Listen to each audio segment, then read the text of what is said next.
Naina, seorang perempuan bersahaja dengan jilbab lembut yang selalu tersemat rapi.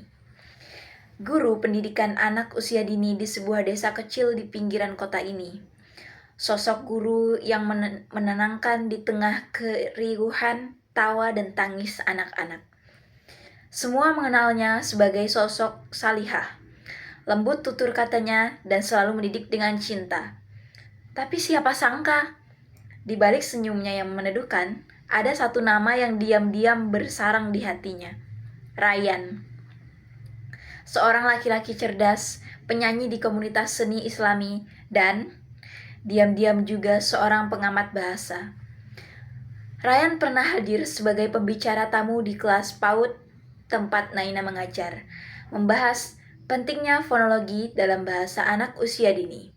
Dan sejak saat itu, hati Naina mulai bergetar dengan bunyi-bunyi yang tak bisa ia fonetiskan. Suatu malam, Naina tengah menyusun materi untuk mengajarkan anak-anak tentang rima dan irama dalam bahasa. Ia membuka laptop dan tanpa sengaja memutar lagu dari YouTube, Mencintai Dalam Diam, oleh Ryan. Tapi suara yang keluar membuat jantungnya nyaris berhenti. Itu suara Ryan. Ya, Ryan. Lagu itu dinyanyikan ulang olehnya. Diunggah ke kanal kecil miliknya, suaranya lembut tapi penuh getaran hati, dan liriknya terlalu pas dengan apa yang Naina rasakan. Seolah-olah lagu itu adalah surat cinta yang tak pernah sempat ditulis untuknya. Malam itu, Naina duduk di depan laptop. Tugasnya sederhana, menyusun rima untuk anak-anak PAUD. Tapi yang muncul bukan sekedar rima, melainkan suara Ryan.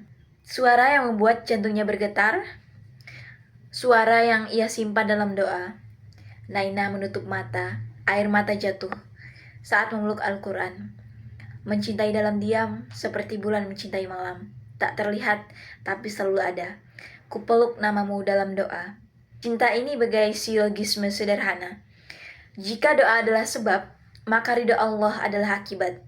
Jika rindu ini tak terucap, maka biarlah ia menjadi premis yang menuju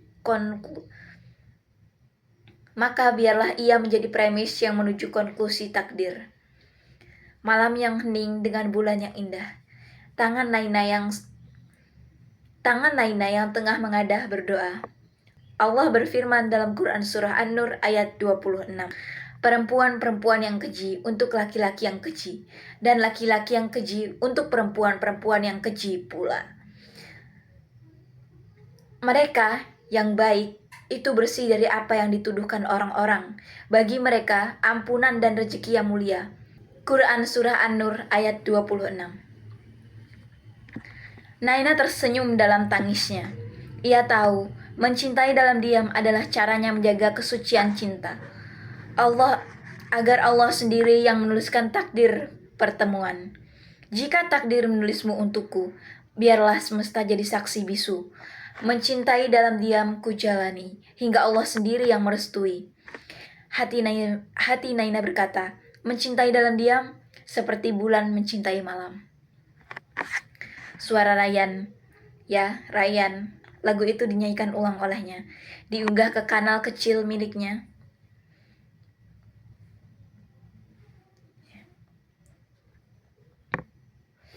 Lagu. Malam itu, air mata jatuh begitu saja di pipi Naina. Ia memeluk mukena yang biasa ia gunakan untuk tahajud. Bukan sekedar lemah, tapi karena rasa cinta yang terlalu dalam untuk dibiarkan tumbuh liar. Ia tahu, mencintai dalam diam adalah salah satu bentuk tertinggi dalam keimanan. Tapi mengapa Allah mempertemukan dengan cinta? Jika ia tak tahu kemana harus membawanya? Sebagai seorang guru PAUD yang juga mendalami linguistik terapan, Naina percaya bahwa setiap kata terikat pada konteks. Tapi cinta adalah metabahasa. Ia tidak bisa dijelaskan dengan sintaksis atau semantik biasa. Ia hadir dalam diam, dalam tatap, dalam jeda antara kata dan makna. Ryan mungkin tak pernah tahu betapa sering Naina membenarkan hijabnya saat ia lewat. Betapa Naina mendengar lagu itu setiap malam, menjadikannya nyanyian sunyi setelah sujud panjangnya. Juga berdoa kepada Allah agar lelaki yang diam-diam disukainya segera menyadari besarnya cintanya. Bagian 2. Pertemuan yang mengguncang jiwa. Pada suatu acara seminar nasional tentang linguistik untuk pendidikan anak usia dini, Naina dan Ryan diundang sebagai pembicara. Naina bicara tentang bagaimana intonasi dapat membentuk empati pada anak. Ryan bicara tentang pragmatik cinta dalam komunikasi interpersonal. Setelah sesi, mereka duduk berdua di bawah pohon beringin yang daunnya rindang. Akarnya kuat mencekram tanah. Lagu itu, kata Naina pelan. Suaranya tak asing. Ryan noleh dengan senyum hangat, tapi matanya sedikit bergetar. Lagu itu, doa yang kusematkan pada seseorang